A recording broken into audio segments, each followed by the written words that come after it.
So,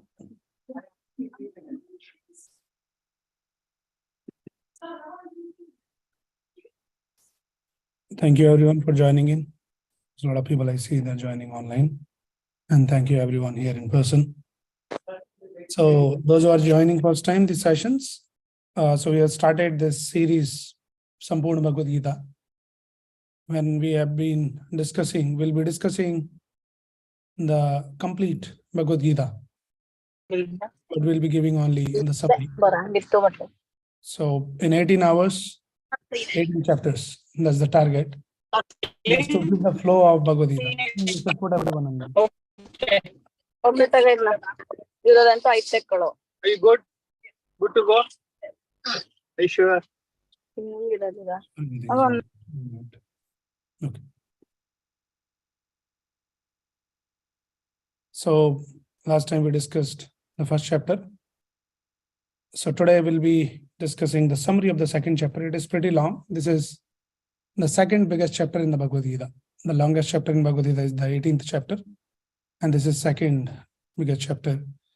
But we'll try to cover the important theme and the important concepts from this chapter. Very, very important chapter. It says contents of the Gita summarized. So the whole summary is there in this one chapter. If we read, understand, we'll get the crux of the whole Gita. So let's get started with the prayers. So I'll request everyone to join me in chanting the prayers. Those who are new, you can just see the prayers on the screen and then we'll chant along with me. Nama Om Vishnupadaya Krishna Prestaya Bhutale Srimate Bhakti Vedanta Swamin Nitinamine Namaste Saraswate Deve Gauravani Pracharine Nirvisesha Shunyavadi Bhasha Dadeshadarine Jai Shri Krishna Chaitanya Prabhu Nityananda Shri Advaita Gadadhara Shri Vasadi Gaura Bhakta Vrinda Hare Krishna Krishna Krishna Hare Hare Hare Rama Rama Rama Hare Hare Hare Krishna. So just give you a quick recap from the chapter 1. We saw that how Arjuna was completely confused, bewildered. And towards the end of the first chapter, Arjuna gives the 4 different reasons. So total 5 reasons Arjuna gave for not fighting the battle. 4 reasons were given in the first chapter. Let us quickly look at this. What are the 4 reasons? Anybody remembers? We discussed last time. Yeah, it's easy to remember. C, D, E, F. C is for compassion. And D is the reason given was, okay, so if we go by sequence, in 1.28 to 30, it was about compassion. He was overwhelmed with the compassion. Second, 31 to 35, loss of enjoyment. And the third reason was fear of sinful reaction, 36 to 38. And then last was destruction of family tradition, 39 to 42. Okay, and now we'll see that Krishna will answer gradually all these questions or these reasons, how Krishna will refute, so systematically. So that is the subject matter of the second chapter of Bhagavad Gita. So last time we gave the whole chapter can be summarized by one acronym, which is doubt. And we discussed in detail. So similarly, we have the acronym for this chapter also. The whole second chapter can be understood by this acronym, Gita. Very simple to remember. So G stands for Guru. So we'll understand as we go forward. So 1 to 10. I is for the identity, 11 to 30. T is 2 duties, 31 to 53. And A is Atmaram, 54 to 72. So these are the different themes that we'll be discussing here. So let's get started with the first verse. So it says, so this verse is spoken by Sanjay, because Arjuna already concluded in the last of the first chapter that I'll not fight. So now the Sanjay is saying that Arjuna cast aside his bow and arrow and is not fighting now. So Sanjay is saying this. Tam tada garbhaya vishtam ashrupurna kulekshanam visidantam medam vakyam uvacha madhusudana. So Sanjay said, seeing Arjuna full of compassion and very sorrowful, his eyes brimming with tears, Madhusudana, Krishna spoke the following words. Okay, so this is the first verse. Sanjay is saying that Arjuna is overwhelmed with the compassion and is very sorrowful. So much so that tears in his eyes. And then he says, I'll not fight. He already said that. So by seeing that situation, now Krishna will reply to this. Okay, so from the purport, some important points we need to discuss here. Okay, let us look at some points. So sorry, today will not be able to show you much on the presentation due to some technical reasons. But yeah, if you just hear attentively, you'll get the crux of that. Okay. So Prabhupada says one very important line if you look at the purport. Okay, so before I start the discussion, I want to just remind, last time also I requested everyone, take the full advantage of these sessions. It is recommended that you should carry your own copy of Bhagavad Gita. Those who are joining online also, just if you have a copy of Bhagavad Gita, just keep following when I am just reciting some verses, point out some important points from the purports. And if you don't have the bandwidth to keep the Bhagavad Gita and look at that, just hear attentively. You will get the idea. So here what is happening is he's overwhelmed with the compassion. So Prabhupada writes, material compassion, lamentation, and tears are the sign of ignorance. Very important point. So sometimes we get so impacted by seeing some tears. Somebody is very in a lamenting situation, and crying and all that. But actually, that happens because of ignorance. We'll understand gradually all those things. Why people lament for something, why they feel so sad about something. There is some ignorance. We'll understand what is that ignorance is. Okay. Now, another important point is, see, Arjuna is showing the compassion, which is a very novel quality. Compassion is a very great quality to show. But then Prabhupada points out, he says, though it's a very great quality, but if it is compassion is at the material plane, what it means, Prabhupada gives the example here. He says that compassion for the dress of a drawing man. So Prabhupada gives this example of a person who's drowning down in the ocean and the water. Somebody goes and try to save the dress of the person. And then he's happy that, oh, I saved the person. So person is different and the dress is different. So similarly, compassion at the material plane is not appreciated much. So what is happening? Arjuna, though he's showing the compassion, but Krishna is not appreciating that compassion. Because that compassion is at the material plane. The compassion is for the material body, not for the real self. Right? So now Krishna says, Shri Bhagavana Vacha. So this is the first verse which is spoken by Krishna in the Bhagavad Gita 2.2. What he says? Kutastva kashamalam midam vishme samupasthitam anarya justam asvargyam akirti karmarjuna. So he says, the Supreme Person Bhagavan said, my dear Arjuna, how have these impurities come upon you? Then not at all befitting a man who knows the progressive values of life. They do not lead to higher planets, but to infamy. So what Krishna is saying, that it is not expected from you. You are a Kshatriya, and now you're in the battlefield, and you're crying here. So he's saying, Kutastava, from where? Kashamalam idam. Kashamalam means all these dirty things that you're crying, you're lamenting. From where all this has come upon you? It doesn't befit you as a Kshatriya. So we are discussing in the last session that how, if you look at the Arjuna's track record, he has been always very, very successful person. But now, right at the mid of the battlefield, he's crying. So Arjuna, Krishna is actually trying to chastise him. And in the 2 and 3 verse, he's calling him non-Aryan. Aryan means the Kshatriyas. So it doesn't befit the Kshatriya like that, you're crying like this. And then he says, you're showing the impotence, like you're impotent kind of a person. So it's like a verbal slap. He's not slapping him, but he's slapping him by his words. Right? And he says it implies weakness of the heart.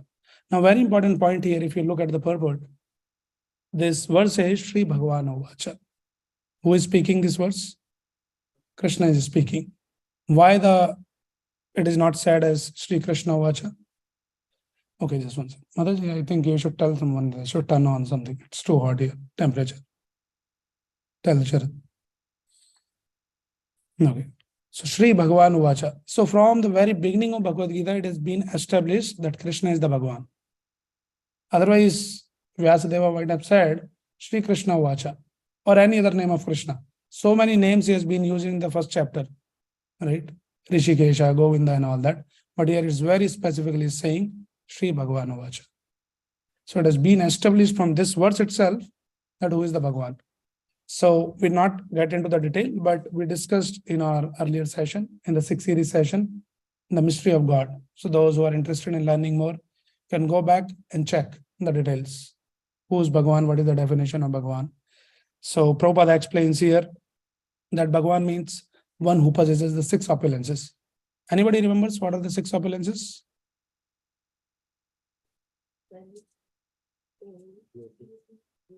Yes.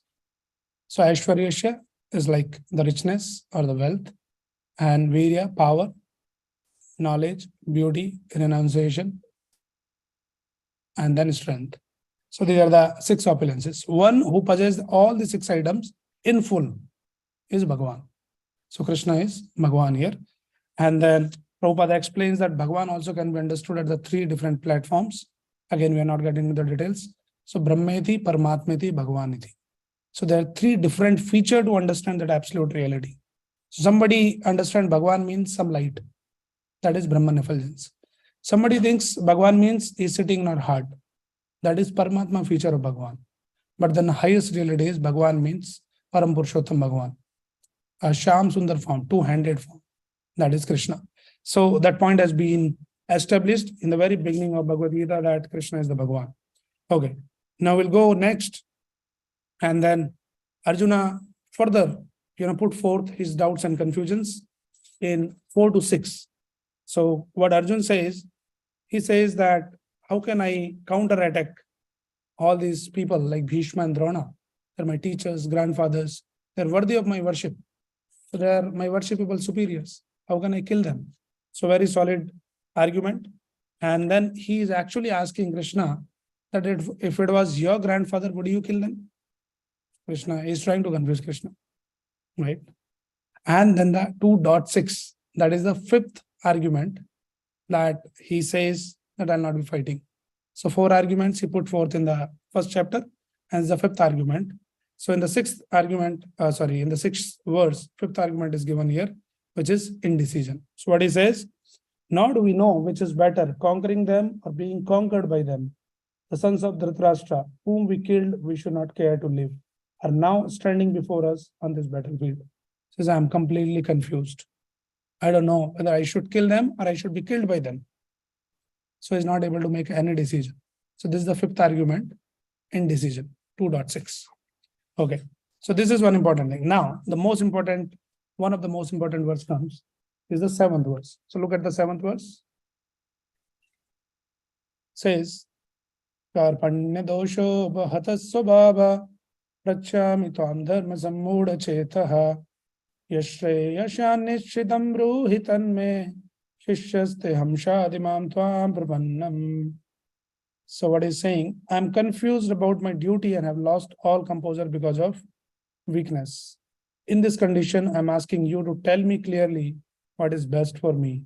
Now I am your disciple and a soul surrender unto you. Please instruct me. Very, very instructing verse from Bhagavad Gita, that Arjuna, when he realized that I am completely confused, not able to make any decision, I don't know what to do, I should be killed or I should be killing them. So what he did, because this situation we all can encounter in our life, where you are completely clueless what to do, what not to do. So what Arjuna is doing here is, he is saying that Shishyasteham Shadima Tvam Brahmanam. I accept you as my guru. I am your disciple. I am your Shishya now. Please tell me what to do. So this is the way. Sometimes our intelligence has the limitations. Beyond that, you can't think. You don't have any clarity what to do, what not to do in life. Right? So in that situation, you should go to a bona fide guru and surrender to the guru and seek some clarity from the guru. And Prabhupada is bringing a very, very important point here. He's saying, by nature's own way, the complete system of material activities is a source of perplexity for everyone. Everyone is perplexed in this world. If you are not perplexed now, today, soon you will experience that perplexity. None of us are exempted from that. It is just like a forest fire. Nobody goes and set the forest fire, but automatically it happens at some time. So like that, the perplexed situations comes in our life, right? So how to get rid from that? We have to seek the guidance from a bona fide guru. So that is what is a very, very important word. So what is happening here is, it says karpanya doshopahata svabhava. There is a dosh actually which has been pointed out here. What kind of dosh? Arjuna is impacted. Karpanya dosh. What is karpanya dosh? What is Kripana means? So Prabhupada explains Kripana means a miser person. What is miser? You understand what is miser? Who is a miser? Right, very stingy person, right? You have a lot of money, but you never spend the money. So that person is called as a miser. So why Arjuna is said here miser?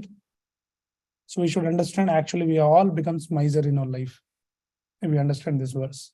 Miser means you have some potential, but you are not using that potential properly.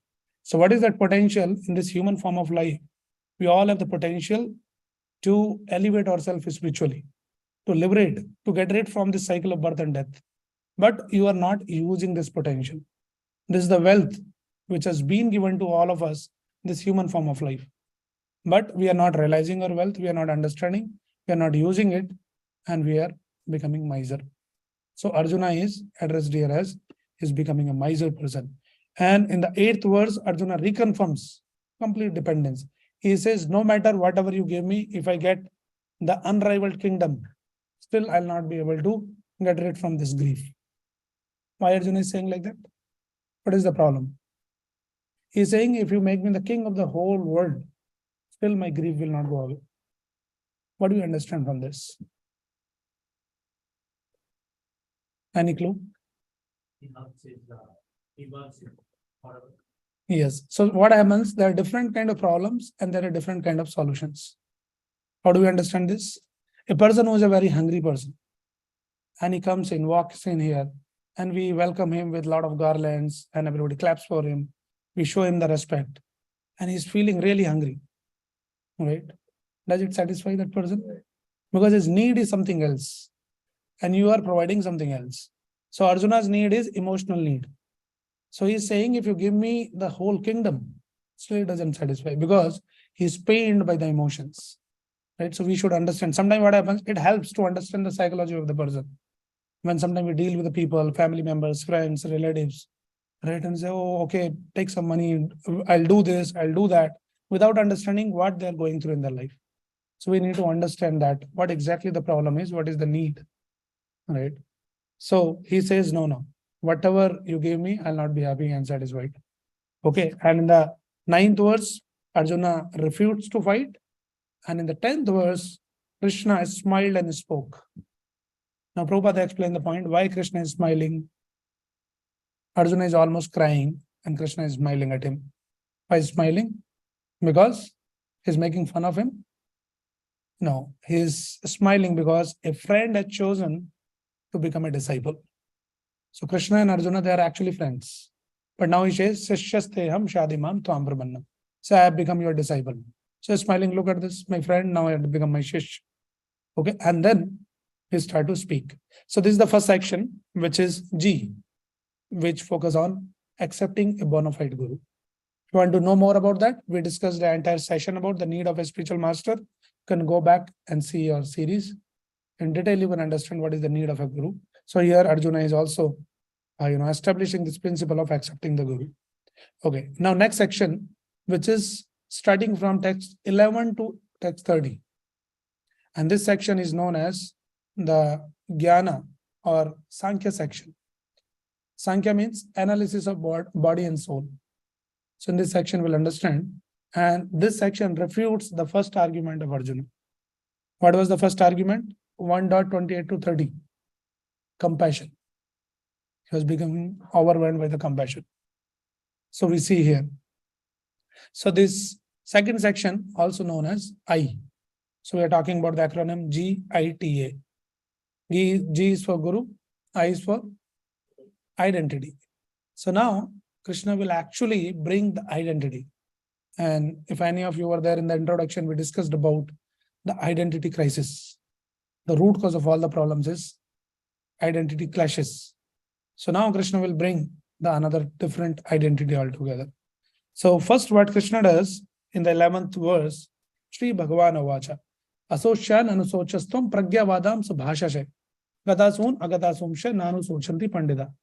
So he says, you're talking like a big Pandit, big scholar, but you're a fool, number one. So he's chastising actually Arjuna. Because Arjuna is giving all this big philosophy in the first chapter, but his actions are not befitting. He's crying. So sometimes we may have a lot of knowledge, theoretical knowledge, but if it doesn't, you don't get it internalized, then there's no use of this knowledge. Right? Hiranyakashipu was also talking big philosophy. But then he was against the Supreme Lord. So he chastises him mildly, and then he started to talk about that. He says, Natu evaham jatunasam natum neme janadipa na chevana bhavishyama sarvepayam madhabaram. So he says that you are not the body, actually you are the soul. And the soul's identity is, it was there in the past, it is in the present, it will continue to exist in the future also. So it talks about the soul's individuality. As being the soul, you never dies actually. You are there in the past also, you are today, you exist, in the future also you continue to exist. So this 12th verse talks about the individuality of a being. We are all individual beings. Right? So this debunks the Mayavadi philosophy. Mayavadi philosophy says, oh, now we are separated, and once we get the liberation, we will become, and we go and merge into God. So you become God, I become God, we are all God. You are Narayana, I am Narayana, Om Namo Narayana. That is their philosophy. And that philosophy is refuted here in the very beginning of Bhagavad Gita. It says, no, you are an individual being. You are never going to merge into something. You continue to exist as an individual. And then he says, Dehinosmin yata dehe kaumaram yavanam jara tata dehantara praptir dhiras tatra namuyati. So what he's saying is, the soul is continually passes from childhood to youth to old age. So what is happening is, you are the soul, but you are changing the covering. You're changing the bodies, like you're changing the dress every day. So what you are crying is, you're crying for the dress, or you're crying for the change of the dress. So Krishna brings the different identity, that what you're seeing them, your grandfather, your teachers, your relatives, you are actually not seeing them as a person. Person is inside. What you're seeing is external dress on. So Krishna brings this concept of the soul. We are not the bodies, we are the soul. Now, some of us might wonder, like, how does it help us to understand all this? It's too technical, too philosophical. We'll see that how it helps. Krishna will make it relevant slowly. Okay, so first we need to understand that we are not the bodies, we are the soul. Again, if you want to know more, we have already done a session in the past, the eyes to see eye, where in detail, we discussed about this particular section. How do we understand that we are the soul? How do we establish? And there's a lot of research has been done. There's a lot of cases of reincarnation. And then, so many details we discussed in this session, right? So you can go back and check that. And then Krishna talks about another principle, which is tolerate the duality. Say there are some problems, don't keep crying for that, tolerate it. And if you learn the art of tolerance, now again we'll discuss about this art of tolerance itself is a complete session, which we'll cover in the future. So Krishna from 11 to 30 goes on explaining the different characteristic of the soul. I'll just summarize it here. I'll not go too much in detail. So he says, soul is indestructible. It cannot be destroyed by any means. Body can be destroyed, but nothing happens to the soul. Okay, soul is eternal. It was there in the past, it is there today, it will continue in the future also. Soul can't be killed when body is killed. So what we call death? Death is tatha dehantara praptir. The soul passes from one body to another body. Soul just changes the body. That's what we call is death. But nothing happens to the soul. It's a change of dress. Okay. And then Krishna explains, soul changes the body like changing clothes. It can't be cut, it can't be burnt, it can't be dried or moistened. It is unbreakable, insoluble. So you can read the section. We are not getting into the detail. So basically, what Krishna is doing here is he's establishing another complete identity that you are not the body, you are the soul. And what is the feature of the soul is this. Jatashi dhruvam mrityur dhruvam janma mritasya tasmat aparihararthe natvam sochitum arhasi. 2.27. Very important words, another important words. What he says, for one who has taken his birth, death is certain. And for one who is dead, birth is certain. So this is the feature. One who has taken the birth, we had to die. One who has died, he will again take the birth. So with all these changes, one should not get confused and bewildered. Tasmat aparihararthe natam sochitum arhasi. He says that please discharge your duty. Do your duty. Don't be bewildered by all this change, temporary change. Okay. Let me just pause here and see if anybody has any quick question. That's clear what we discussed. I'll just summarize quickly. So the first section, Krishna says that it was not expected from you, Arjuna. You are a Kshatriya and you're doing all this. So then Arjuna put forth some argument that they're all my worshipables. How can I kill them? Would you kill your grandfather? And finally, he was completely confused. He's not able to take any decision. And then he says that I'm surrendering to you. I'm your disciple now. And then he said, I'll not fight. And then Krishna takes the charge. Krishna chastises a little bit. And he says, actually, you're not the body, you're the soul. What you're seeing, all your grandfathers, teachers, and all these peoples, they're not this external body. They're actually something beyond that. So 11 to 30, Krishna in detail talk about this concept of we are not the body, we are the soul. So now question comes, how it is relevant? So Krishna introduced a complete different identity about us. So, okay, I'm not the body, I'm the soul. If I understand this, then what is my duty? What I'm supposed to do as a soul? Right? Very relevant question. If I accept this fact that I am the soul, what I'm supposed to do now? So that brings us to the third section of this chapter, which is from text 31 to 53. And this is GIT. Third section is T. T means, T stands for two duties. So Krishna will talk about the two different duties. Okay. And he'll refute one argument which was put forth in the first chapter. So 11 to 30 refutes the first argument of compassion. Then Arjuna was saying there is no enjoyment, loss of enjoyment. Now Krishna will say, no, this is the wrong concept. You can enjoy. So Krishna will talk about two kinds of duties. This is called the Swadharma or Nitya Dharma, or conditional duties or constitutional duties. Very important concept to understand. Conditional duty means we are in a certain condition now. In this mental condition, you're a husband, somebody is a wife, somebody is a parent. So you have certain duties, right? So Arjuna, he's a Kshatriya. That is his identity. And then he has to have some duty, Kshatriya duty. That is his Swadharma. So now Krishna talks about that. So it is starting from text number 31. Okay. So we'll go to 31. Those who are following the verses, please look at the 31. Two duties. Okay. So conditional duties. 31 to 38, he talks about the conditional duties. Conditional duties based on your functional identity. I'm a Kshatriya, I should be fighting. I'm a householder, I should be taking care of my family. I'm a student, I should be studying nicely. So these are all called the conditional duties. So what he says, Swadharmam abhi chaveksha na vikampitam arhasi dharmyadadi yuddhasya shreyanyat kshatriyasya na vidyate. What he's saying is, considering your specific duty as a Kshatriya, you should know that there is no better engagement for you than fighting on religious principles, and so there is no need for agitation. So he said, do your duty. Why you are agitating? You're a Kshatriya. Fight. Kill the people. Because this is your duty. And if you kill all these people, They might be your relatives, your teachers, grandfathers. But by doing your duty, now he tells two things.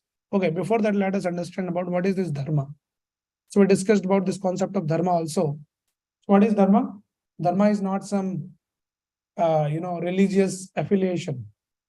Like people talk about some Hindu dharma or some Muslim dharma or something like that. Dharma is the intrinsic nature of the living entity. Anybody remembers any example? We discussed about this dharma. Any random guesses? Sugar, right? So dharma of the sugar is sweetness. Dharma of the fire is heat and light. So dharma of something is which can never be separated from that object. It's called the dharma. Now sweetness cannot be taken out from the sugar. There's nothing called like bitter sugar. It is not sugar, it is something else. Or there's nothing called like cold fire or dark fire. Fire means heat and light. Heat and light cannot be separated from the fire. What is the dharma of the water? Yes. What is the dharma of the water? No, if you drink the ocean water, it will not quench your thirst. So dharma of the water is liquidity. Water means liquid, right? Sometimes it gets frozen, then you don't call it water, you call it ice. Sometimes you call it vapor, right? So dharma of water means the liquidity. Now, from this point, we understand what is the dharma of the living entity. So I gave you the already hint. The dharma means something which cannot be separated out from us in any circumstance. What is that one thing that cannot be separated from us? You are the soul, but what is that quality which cannot be separated from you? Those who are online, you can put your answer in the chat. You can unmute yourself and say the answer. We discussed already this. Okay. So somebody is already giving the answer is, it says Jivara Swarupoy Nitya Krishna Das. So it's a very technical answer. But yeah, answer is correct. So the dharma of the living entity is to do the seva, to serve. Now you can just go and analyze yourself. In any circumstances, we cannot be without doing some service.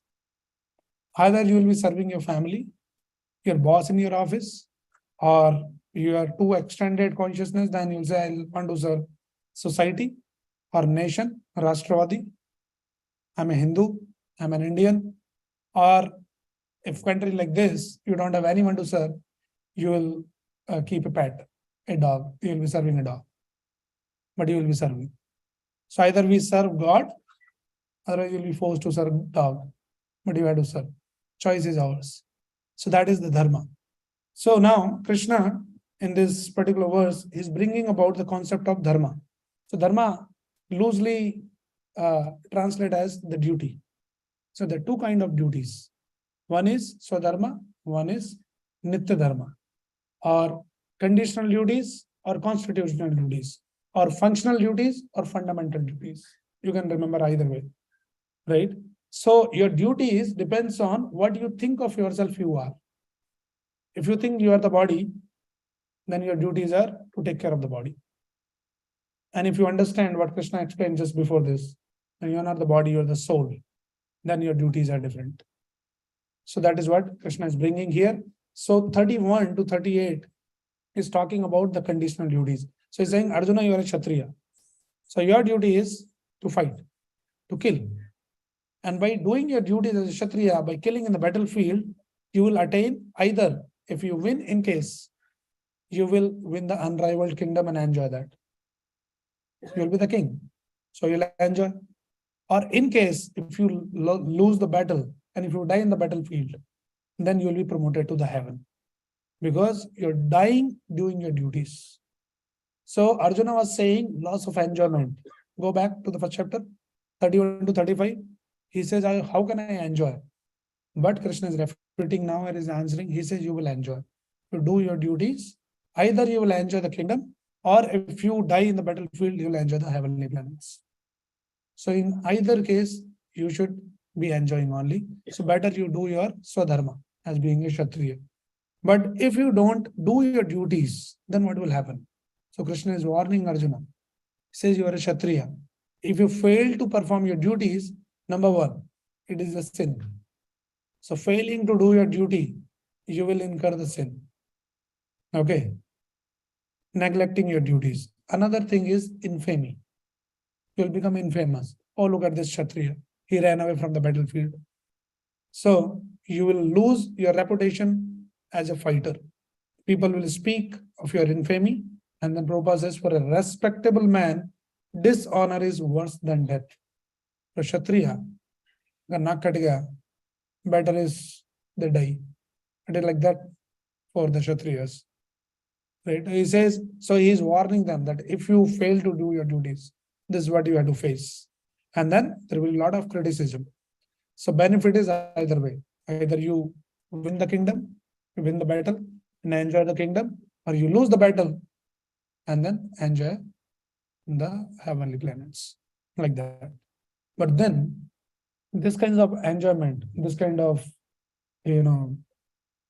opulence, it doesn't last long. It is on the bodily platform. Right? So this is called the karma kand. Please understand carefully. Karma kand means you do this, you will get this. So most of the people in this world, they do this. They go to the temple with a long list and they ring the bell, just to get the attention that Lord, I'm here with a long list. So tell me what to do, some puja, some homa, some chanting, some mantras, and I want this, I want that. Janam dehi, rupam dehi, yasho dehi, dehi, dehi, dehi. Right? It's all about asking. Yes, you can ask and God can give you, Krishna can give you that. But the question should be asked, how long you will enjoy that? Because we ourselves will not be there after a few years. So why you're asking something which is not gonna, sustain for a long time? So then Krishna is bringing the next point, the next concept, very, very important concepts, which is starting from 37 to 53. It might be a little technical, but very important concept. So 31 to 38, section number 3, we are talking 2 duties. Krishna spoke about Swadharma, right? And he's refuting his argument. He was saying loss of enjoyment. He said, you will enjoy. Don't worry, do your duties. But this kind of enjoyment, you're not meant for this kind of enjoyment. You are meant for some other higher enjoyment. So now I'll explain to you that. So this is the second duty. So first is Swadharma and second duty is Nitya Dharma, or conditional duties or constitutional duty. So constitutional duty is, as somebody already answered, Jivera Swarup hoy Nitya Krishna Das. So this is the conclusion that we all should be doing seva to the Lord. That is what is our real duty. All other duties are secondary duties. But how Krishna builds up that? So Krishna talks in the 39th verse. He changed the whole discussion from here on. So how you see the Krishna is building up the whole context. First he says, okay, karma kanda, do this, get this. But now he's taking him to the next level. So what Krishna is trying to do is, he is trying to motivate Arjuna, because he was saying, I'll not fight, I'll not do my duties. So then first he tried to motivate from this Sankhya philosophy, that you are not the body, you are the soul, nothing happens to the soul, you'll do your duties. He says, maybe this is not enough motivation for Arjuna. Next level of motivation is karma kand. Do your duties, get this, enjoy the kingdom or enjoy the heaven. Next level. Now he takes him even further. Next level. So this section, the third section, in the second part of the third section is starting from 39 to 53, which is Nitya Dharma, constitutional duties.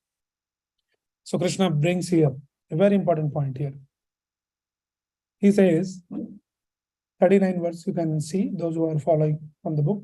Esha te vihita sankhye buddhir yoge tumam shano buddhya yuktoya bharta karma bandham prahashyasi. So he says, thus far I have declared to you the analytical knowledge of Sankhya philosophy. Now listen to the knowledge of the yoga, whereby one works without fruitive results. O son of Pratha, when you act by such intelligence, you can free yourself from the bondage of works. He'll explain what it is. It might be very technical, very simple. So Krishna is bringing another concept of called the buddhi yoga. First time Krishna is talking about the yoga. We discussed about the yoga in the past. Yoga means connection. The process which connects us to the Supreme Lord is called yoga. Krishna is talking about buddhi yoga. Buddhi yoga means use your buddhi to connect with me. So you work using your intelligence. Work without attachment. So work for some higher purpose. So we all work for some fruitive results, which is called karma. You do this, you will get that. Right? But work can be done for some higher purpose also. So that we need to understand here. So we'll gradually understand. Krishna will talk about how to practice this buddhi yoga. So he's just introducing this concept of buddhi yoga. Use your intelligence to connect with me. So do your work without any attachment. This is called Nishkam Karma Yoga or Karma Yoga. So we many a times when we talk about Bhagavad Gita, people say Bhagavad Gita is all about Karma Yoga. This is where it is beginning. Karma Yoga. So it says use your intelligence to connect with me. Do your karma in a way which helps you to establish your connection with me. Okay. So then before he really explains that what is this Karma Yoga, Krishna wants to encourage Arjuna, little marketing has to happen. You launch a product. He said, what is this product? I never heard about this buddhi yoga, something. What you're talking about. So he has to explain a little bit more fascinating details about that buddhi yoga. So from 40 on, for next few verses, he talks about the characteristics of the buddhi yoga. So he says in 2.40, Nehavi karmanashosti prattavayo na vidyate swalpam apyasya dharmasya trayate mahato bhayat. If you learn the art of doing this buddhi yoga, then there is no loss or diminution on this path. Even just little bit endeavor can save you from the greatest danger. What is the greatest danger in this material world? Anyone? Please raise your hand. Greatest danger. Yes. We might say a lot of details. This danger, that danger. Sorry? Death. Death is not the exact danger. There's something. The greatest danger, what Krishna is talking about is, after death, we get into the cycle of 8.4 million species. 84 lakh yoniya. You go into that again. In this human form of life, we have got this opportunity to come out from this cycle. But you become so miser that you couldn't really encash that opportunity. And then you again fall down into the same cycle of 8.4 million species. That is the greatest danger we should always remember. So what Krishna is saying, he said this buddhi yoga, what I'm introducing here, 2.39. One of the feature of this buddhi yoga is, if you learn how to work in buddhi yoga, it will save you from the greatest danger. And we understood about what is the greatest danger. Number one. And then he says, Vyapsayatmika buddhihi ekaha kurunandana. Very important word. He says the person who is in the buddhi yoga, his buddhi is Vyapsayatmika buddhi. What is this Vyapsayatmika buddhi? How many of you are businessmen here? Somebody is a business person? I think a lot of Gujaratis here, right? Gujaratis, I think by default, they are not by default, but many of them, they do business. Okay. So Vyapsayatmika, Vyapsaya means business. So what is Vyapsayatmika buddhi? A businessman, he always thinks about the profit. Whatever he does, externally he might be doing a lot of things. Right? He always thinks that what is there for me in it. He goes to some shadi also, some marriage party. There also he might be looking for some customer, some relative, some friends, some networking, something happens. You always think of profit. So that is called the Vyapsayatmika buddhi, one pointed attention. So this buddhi yogi, what Krishna is talking about, buddhi yoga means you should have the one pointed attention.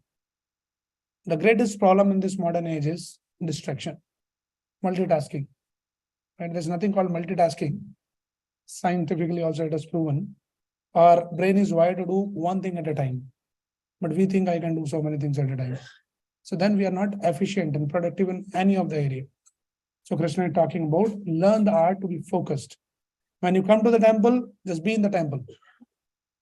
We come to the temple, we're thinking about what happened to the house. Did I lock it properly or not? The maid, what time maid is coming? So many things keep going in our mind. We are not focused. right? When you're sitting at home, you're thinking of going to temple. So this is how we are. So Krishna is talking about this concept of Vyapsayatmika buddhi.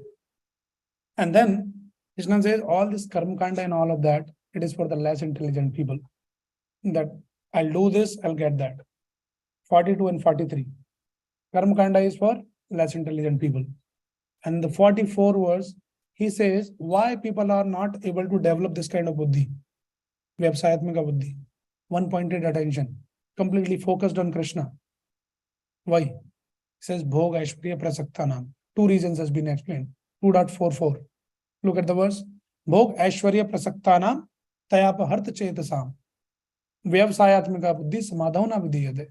Says if you are too much of bhoga, bhoga means too much of sense gratification, too much of enjoyment, and then Aishwarya, too much of opulence, then you forget Bhagavan. You'll be lost. You want to enjoy life. Say Bhagavan is happy, I am happy. Like that. So you don't have the Vyapsayatmika buddhi. So Krishna points out, so he introduced this buddhi yoga and he gives the characteristic of buddhi yoga is it can save you from the greatest danger. And what is the feature of the buddhi yoga is the person who in the buddhi yoga is one-pointed attention. Right? And all other this karma kanda, asking this, asking that, all silly things is for the less intelligent people. Krishna says that. He said, why we don't have the buddhi yoga? Because of too much of bhoga and aishwarya.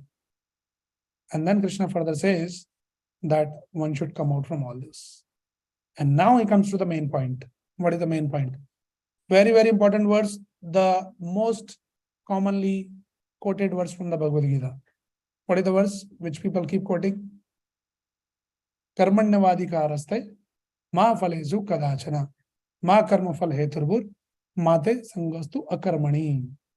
Karma karo, phal ki ichha mat karo. But that is not the right meaning. That is why it is the most commonly quoted verse and most misunderstood verse of the Bhagavad Gita.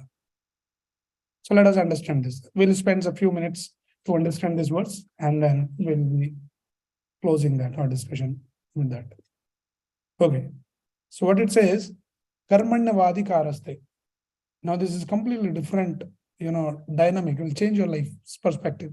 If you really understand this verse, your style of working will be changed. He says, Karmanyavadikaraste. You have the adhikar, adhikaraste. What adhikar? You have the adhikar to perform your duties. Do your duties. You have the right to do your duties. Whatever your duties. We discussed about the duties. Swadharma and Nitya Dharma. Okay. Ma phalesu kadachana. But you are not entitled for the phal. Do your duty. Don't look for the phal, for the result. Say the Prabhuji, what is this? No motivation only. We keep doing our duty. We are not looking for the phala, for the results. What is the point? We are not motivated enough. And then we'll understand more. Says ma karma phal heturbhu. It means that never consider yourself to be the cause of the result of your work. Karma phal hetu. Hetu means the cause. So don't think that I am the cause. Oh, I did it, I got it. I worked hard, why didn't I get this? I studied hard and I didn't get selected into this. If you think yourself as the cause, so it means you are not the cause. We are the cause, but we are not the sole cause.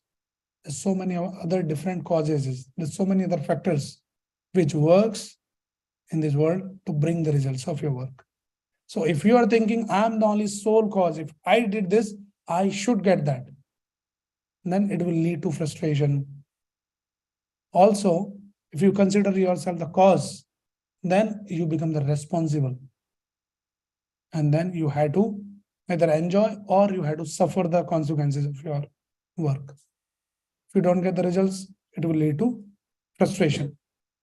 And also, if you get success, then it will lead to pride. You think, I did that. I'm the cause. So see how it is. So what Krishna is saying is, do your duties. Don't think yourself as the cause.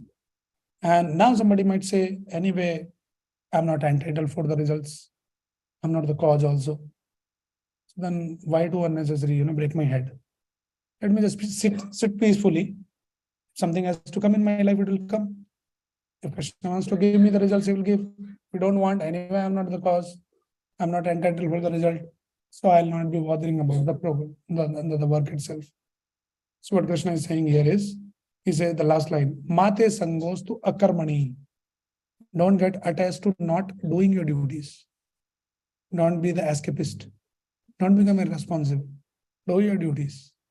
But you are not entitled for the results, and you are not the cause for the results. So basically what Krishna is teaching through this verse, of course, this verse can be discussed over 1 hour. I'm just giving the synopsis of this verse. So it says, Karmannavadhikarastha means do your duty nicely, fully focused, concentrate on your work. Okay, because you're not allowed to be responsible. At the same time, don't think yourself as the cause of your result. So don't become too puffed up, too proud, right? And then you are not entitled for the results means basically that do the work with detachment. Result is coming. I am not entitled for it. Let me just figure out what to do with the result. That Krishna will teach. Okay, just to give a short synopsis on this verse, we are not getting into the detail of this verse. All right. So when people talk about all this, work become worship and all of that, karmavad, devad, a lot of concepts can be discussed here. So Krishna bring this, how to do the Nishkam Karma Yoga or Buddhi Yoga that Krishna has introduced. So this 2.47 talks about Buddhi Yoga. And then further, Krishna in that 2.49, another words, this 2.49 is also another very, very important verse. What is important? It will trigger the discussion for the 3rd chapter. Please pay attention a little bit. Says, Durena Hyavaram Karma, Buddhi Yoga Dhananjaya, Buddho Sharanam Anvicha, Kripana Falhetav. So what Krishna is saying, Durena Hi Avaram Karma. Says, Durena Hi. Stay away from what kind of karma? Avaram Karma. What is Avaram Karma? What is Var? The giver, right? Benediction. Samashirva. What is Avaram Karma is inauspicious work. So what Krishna is saying, that Arjuna stay away from the inauspicious work. Okay. So what Arjuna is understanding is that Avaram Karma means any kind of inauspicious work, I should stay away. So this fighting, killing my own family members is an inauspicious work. So I should not be fighting. But then again, Krishna says fight. So Arjuna get confused. Says you said Durena Hyavaram Karma. Stay away from inauspicious work. So I thought this fighting is inauspicious work. And again, you're asking me to fight again. What to do? I'm confused. So that is what with the first question in the 3rd chapter, first verse of the 3rd chapter. Last, please tell me what to do. So just to give you the reference. So Krishna says, reject avaram karma. Avaram karma means basically sakam karma. Sakam karma means karam kanda. Do this, get this. He says just stay away from that. And then buddhi yoga janardana. Do the buddhi yoga. Buddhi yoga means nishkam karma yoga. Do your work with detachment. Don't be attached to the results. Okay, and do next duties. So like that he explains. So he explains here that how to perform buddhi yoga. And then 50 to 53, he explains about benefits of acting in buddhi yoga. Okay, if I do like this, what will be the benefit? So 50 to 53 explains that benefits are freedom from good and bad reactions, freedom from cycle of birth and death, and then one becomes completely fixed in trance. Achala buddhi. 2.53. Look at the verse. 2.53. So what is saying?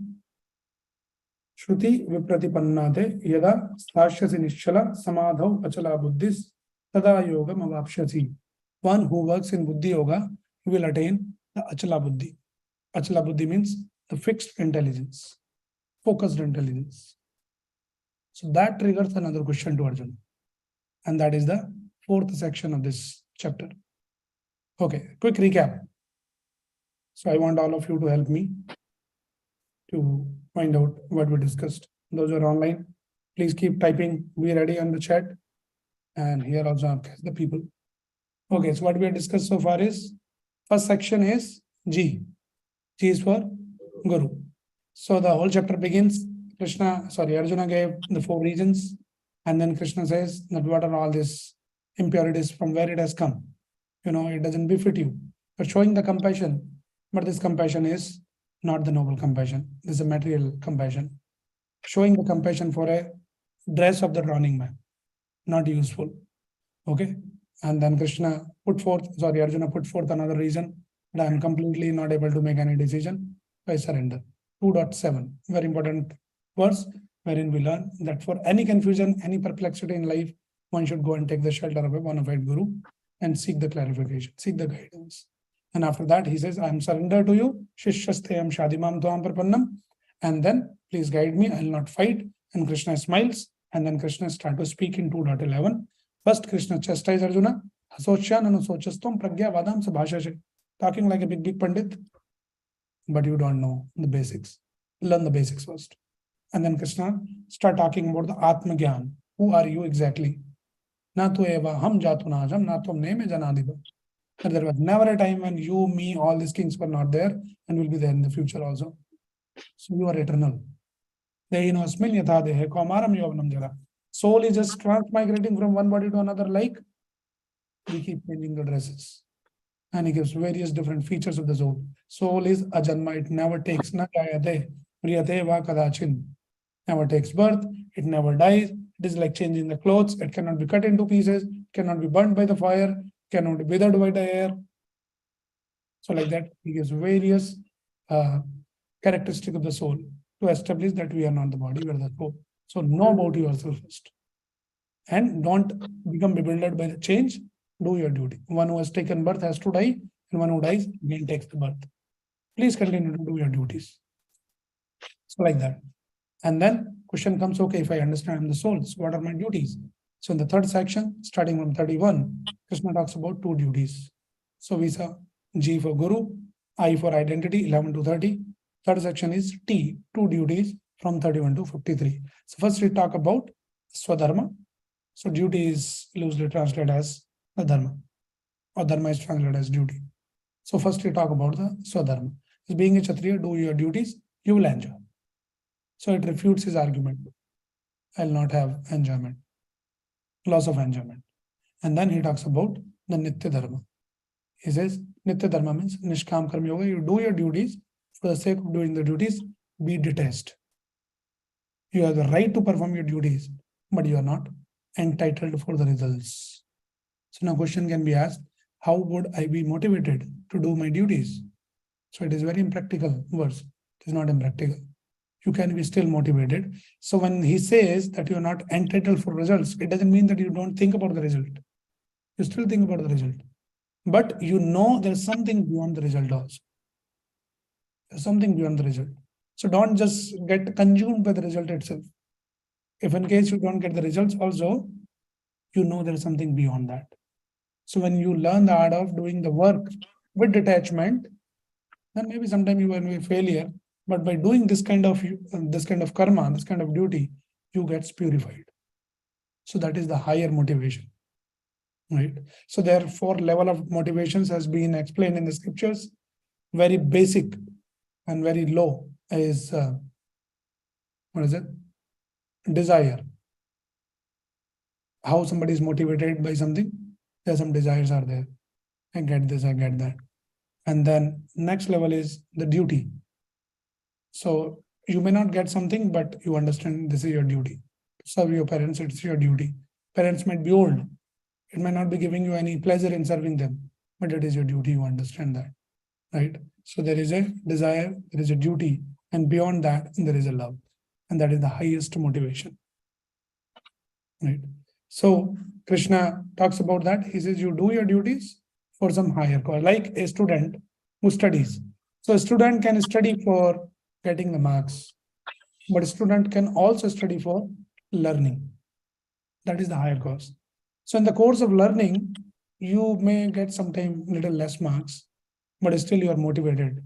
Some students you will see they're not much focused on some rectification, right? Mugging up the things and writing in the exam, getting more marks. They go so much into detail, which is not needed to write the exam, but sometimes they get into the details because they want to learn. They're motivated by learning. So Krishna is talking about that kind of a work. This is called the buddhi yoga. That learn there is something beyond the results, something beyond the fruits. Okay, so if you learn that art, then what is the benefit? So Krishna talks about those benefits also. And those benefits are that you are free from good and bad karma, you're free from the cycle of repeated birth and death, and then finally you get the achala buddhi, very fixed intelligence. So now immediately, okay, there is a somebody is putting in the chat. Okay, so now we come to the last section of this chapter. As soon as Krishna talks about this achala buddhi, the person with a fixed intelligence, Arjuna asks, who is this person? What are the features? What are the symptoms of a person who is having this achala buddhi, fixed intelligence? And that person is addressed here as sthit pragya. And that is the last section of our acronym, which is A. G is Guru, I is identity, T is two duties, A is Atmaram. Atmaram means he is self-satisfied. He doesn't bother what is happening outside. He is Atmaram, self-satisfied. So that person is called the sthit pragya. So this is 54th verse, very, very important section. We'll just give some again in very short. So he says, Arjuna Vacha, so he's asking the question 54th. Sthit pragyasya ka bhasha samadhistasya keshava sthit dim kim pravajeda kim asita brajeta kim. In one verse only he has the 4 questions. What are the questions? He says, sthit pragyasya ka bhasha. Bhasha. How does he speak? Okay. And then sthitadhi kim prabhacheta kim ashit. So what he's saying is, he says that first of all, he says, what are the symptoms of sthit pragya? Okay. How does he speak? How does he sit? How does he walk? What's going on here? Is there some fashion show is going on? How does he walk? How does he speak? There is actually deeper meaning to all these words. So how does he sit? How does he speak? How does he walk? How do we understand that? Well, let us try to understand that. So this is the question asked in 2.54, and then Sri Bhagavan Uvacha 55, Krishna start to answer from there on. Says, Prajhati yada kaman sarvan parthan manogathan atmani evatmana tushta sthit pragyastadokshate. Says, the person who is sthit pragya, when a man gives up all varieties of sense desire, which arise from mental concoction, and when his mind finds satisfaction in the self alone, then he is said to be in pure transcendental consciousness. Atmani, Atmaneva Tushta. He is satisfied in himself. He doesn't really care about the externals. So that is the symptom of, general symptom of a sthit pragya. Now, what is his language? So what it means to be asking this question of language? How does he speak? So does it really mean that what language you speak? Hindi, English, Gujarati, Marathi? No. Language is basically the way to respond.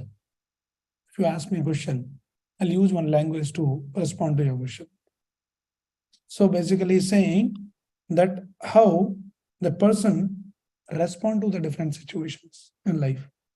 That is the deeper meaning of how does he speak. Right? Like sometimes now there is a very strong training happens in the army, especially all this, the spies goes sometime. So they want to make sure that somebody is not a spy in our camp and something. So actually this person he was sharing his experience. So he was actually a spy in the Pakistan in the army, and he was sharing his experience. So what they do, like when this person is sleeping in the night, in very deep sleep, so suddenly one officer will come and he will just come and then kick him very strongly because he won't expect that somebody will come in the middle of the night. Just go and kick him. And then he's very careful to hear that what he says, the first word. So in the sleep, you're not conscious. So whatever your language, something will come out. Ayyuappa, something you will say. Based on that, what is your language? Right? So language means when the difficult situation comes, what comes out from you? So we might be talking very nicely, very gentle to everyone when everything is going well in our life. Come to temple, say Hare Krishna Prabhuji, Hare Krishna Mataji, smiling face, always blissful looking. Suddenly something happens in life. Somebody says something little bit, which is against your wish and will. And then real language comes. So what kind of Prabhuji you are? What kind of Mata? You get lost from you. You can talk something harsh words like that. So this is what is the language. So everything is when going with the flow, very nice. Just little change is introduced in our life. What language we use? Language means how do we respond? So that is the question. Very, very important question. Sit pragyasya ka bhasha.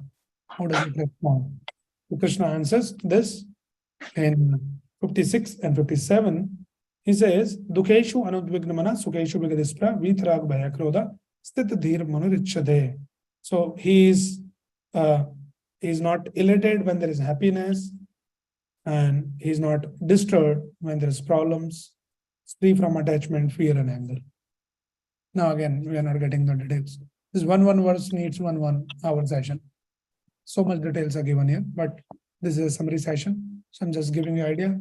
Definitely all of you should read the chapter, the purports. If you cannot read the purport, at least read the translation of the chapter. So you'll get the flow. Okay, so that can be your homework. All of you should read. Because in the next session, we'll be talking about the third chapter. Please come prepared, read all the translation. If you can read like multiple times, that will really help you to get the sense of what is the flow going on. The second we already covered. If you can read the second also, that will be great. But as a homework, that chapter you all should read. Those who are online, please pay attention. You should read the translation. Ideally, you should read the whole chapter with the purpose, but at least read the translation. That much you can do. Okay, so Krishna explains here now coming back. What is the bhasha? So, Dukeshu anudvignamana, dukme anudvignamana. His mind is peaceful. Sukhesu vigataspraha. Sukma jada uchal nahi raha. He's not jumping. Is normal in all situations. Like that. Right. And then, now, second question is, how does he sit? Sit means basically how he controls his senses, how regulates his senses. Sitting. Sitting means how he is maintaining his senses. So that very beautiful analogy is given here. So answer is in the 58th verse, 58 and 59. So he says, Yada samharate chayam kurmangani sarvishaha indriyani indriyarthebhyas tasya pragya pratisthita. So he's giving the analogy of the kurma. Kurma is tortoise. Very important analogy for all of us. How to control the senses. So what he's saying, one who is able to withdraw his senses from sense object as the tortoise draws his limbs within the shell is to be understood as truly situated in knowledge. Like a tortoise. So you see the tortoise has a very strong hard shell. It's harmless. So tortoise remain inside the shell all the time. And whenever he needs, he comes out, eats his food, makes some arrangements, and again he goes in the shell. So that is how we should use our senses. Be in the shell, be in the protective shell, not all the time outside. So that is how this modern life has become. You should be inside in the protective shell. So we should create a shell, which is our protective shell, that is spiritual kavach, and be within that, in the right association, in the right practices, in the right environment. Don't be just get carried away from that. So that is how, that is the answer of how does he sit, and then how does he walk. What is the walking means? Ramp walk. What is this walk? Yes. How does he operate in this world? So many situations, so many circumstances. How does it walk? Working here in this material world. So that has been explained from 64 to 71. I'll not get into the details, but I'll read a very, very important verse. Please pay attention and we'll close with that. 2.17. You can open the verse and look at the verse. Very, very important verse. Apoyamanam machla pratishtham samudramabha bravishanti yadvat tadvat kamayam bravishanti sarve sashanti mapnoti nakam kami. Translation: person who is not disturbed by the incessant flow of desires that enter like rivers into the ocean, which is ever being filled, but is always still, can alone achieve peace, and not the man who strives to satisfy such desires. So another analogy is given. What it says, Apuryamanam achla pratishtham samudramabha pravishanti. Samudra is ocean is always undisturbed, no matter How many rivers comes and enter into the ocean? Ocean is never agitated by the flow of the rivers. So that is how a sthit pragya is. There's a lot of inputs. You go out, this advertise, that advertise, big hoardings, big advertisement, so many things. But he is very peaceful, like the ocean. Is it possible for any of us? It is possible. That is why discussing Bhagavad Gita. We need to read Bhagavad Gita and understand it is possible. How it is possible? Because that is the nature of the ocean. Ocean doesn't get agitated by the flow of the rivers. So similarly, our consciousness, if we can expand our consciousness like ocean, now that is an art.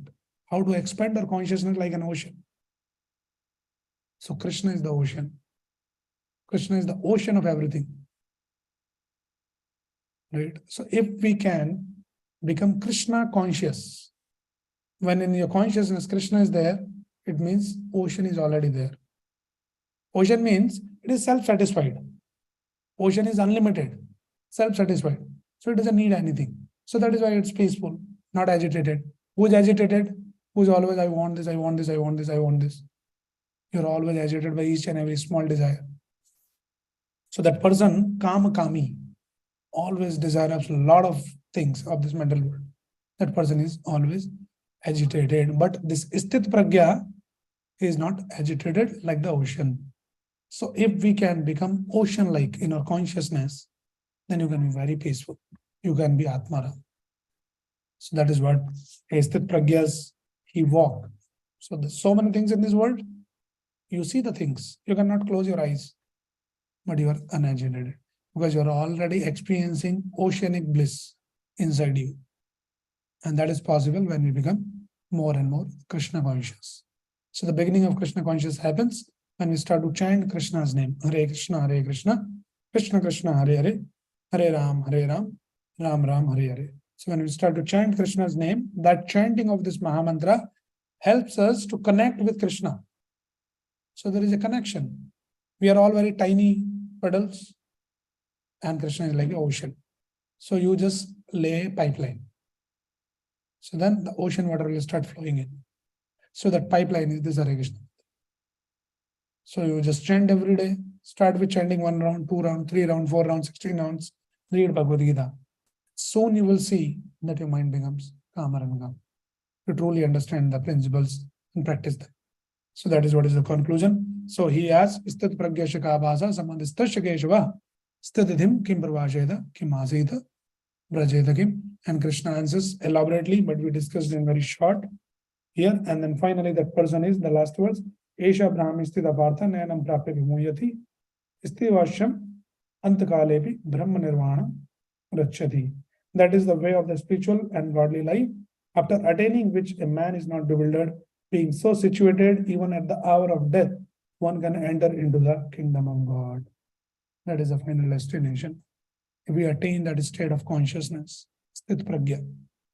So for now, it is just a theory, but more we read Bhagavad Gita, because see, this verse, this chapter is called as the contents of the Gita summarized. The whole Bhagavad Gita, the crux is given here, but Arjuna is not still satisfied.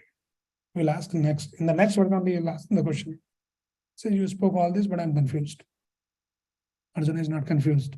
We are confused. And Arjuna is representing all of us. Says Prabhuji, all big philosophy, samajh nahi aa raha hai, what to do exactly.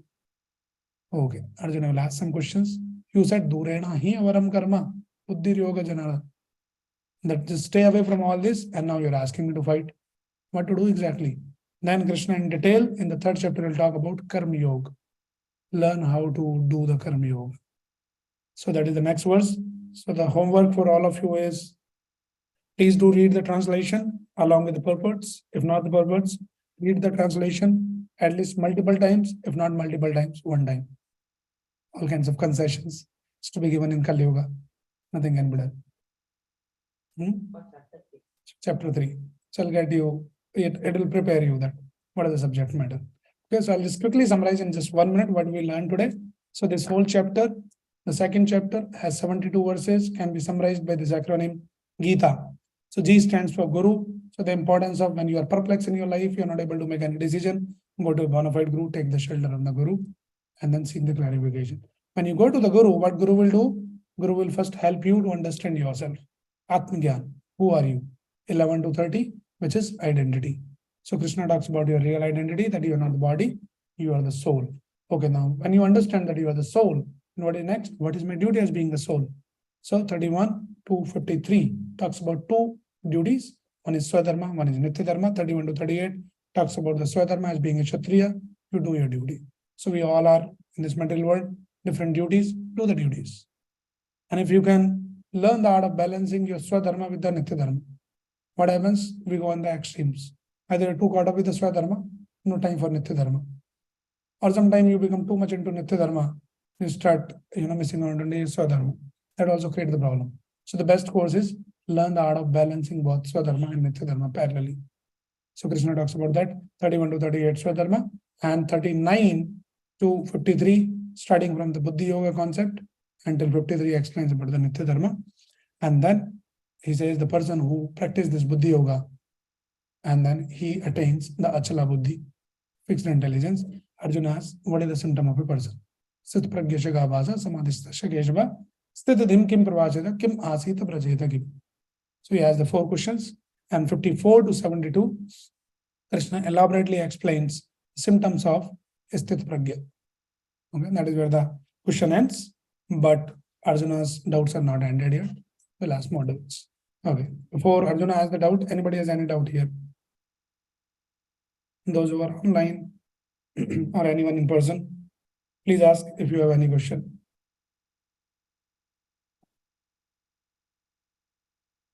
Okay, no questions. So looks like I explained so well. So like if you're asking the other side, they may say that Duryodhana may also say that I'm also doing much clear dharma. Like how do you know like which side is Yeah, so any dharma, when you talk about the dharma, it should be as per the scriptural injunction. You cannot create your own dharma. So if dharma means Kshatriya means you should kill. So I'll go and kill, and that is a Kshatriya. No, the dharma should be for the right cause. So Duryodhana is condemned in the scriptures, and the very name Duryodhana means Duryodhan. Yodhan means Yuddha. So one who is fighting for the bad cause, for the wrong cause, for the cause of his own ego. Because the Pandavas, the Krishna went for the peace proposal, and he asked, give them 5 villages, settle the matter. But he was so egoistic, he said, get lost. So he is fighting for his ego. So that shows that he is not fighting for the dharma. So everything cannot be, labeled as dharma. Dharma means it should be in line with the scriptures. So Duryodhana is not on the side of dharma. He is a dharmi. Like that. Okay. Any question?